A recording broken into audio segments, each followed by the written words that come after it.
is a good friend of the show. It can be seen as part of Triple J's One Night Stand Up in St Helens and Tassie, right here on ABC Comedy on September the 2nd. Please go wild for the wonderful Craig Quartermaine.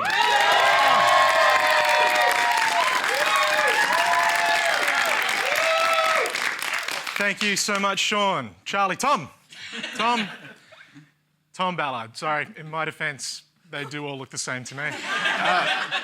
How you doing, Sydney? It's good to be back. I used to live here, and I've got a bit of a soft spot for this place. It's a gorgeous, lovely city.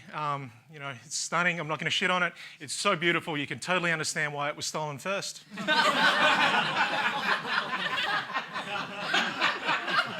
I do that joke as a gauge just to see what I'm dealing with, and we are definitely in the bowels of the ABC.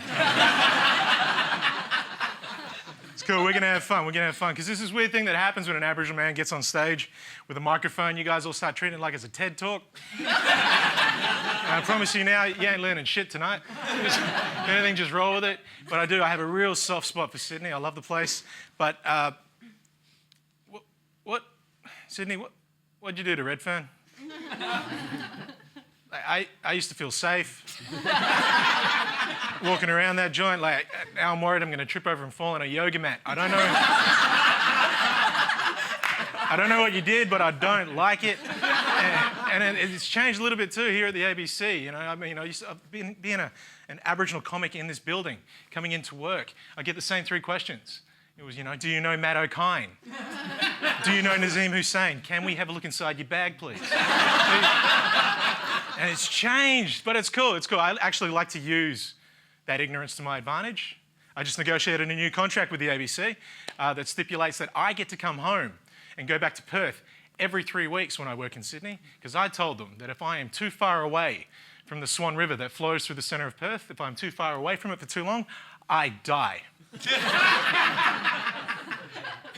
It's not true, but I actually saw some people in the crowd go, do they? I'm not sure. It's not true, but they don't know that, and no one wants a dead Aboriginal on their hands. It's not the most productive thing for your company. Ask the police. Oh, Craig, we did not tune into ABC2 comedy to listen to someone take risks.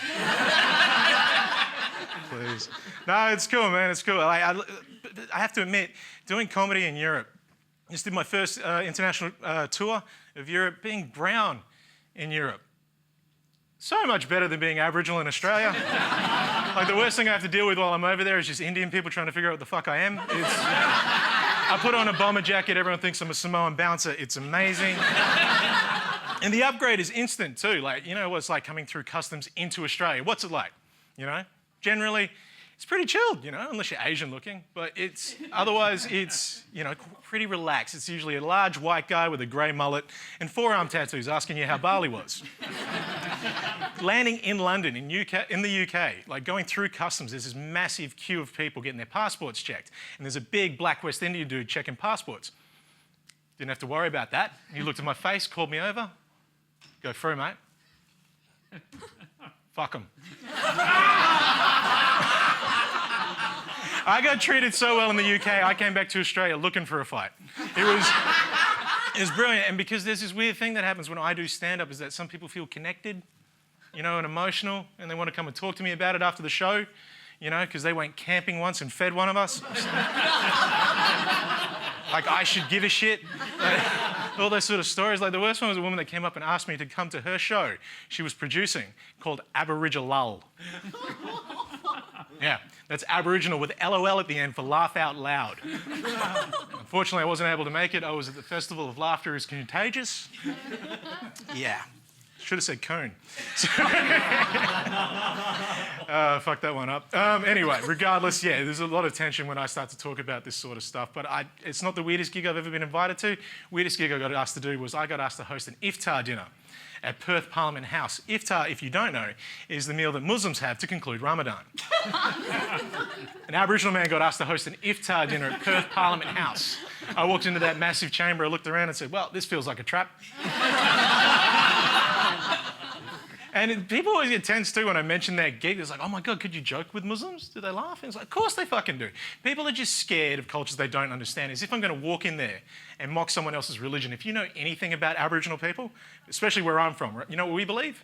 We believe that a large rainbow-coloured snake slithered over everything and created it.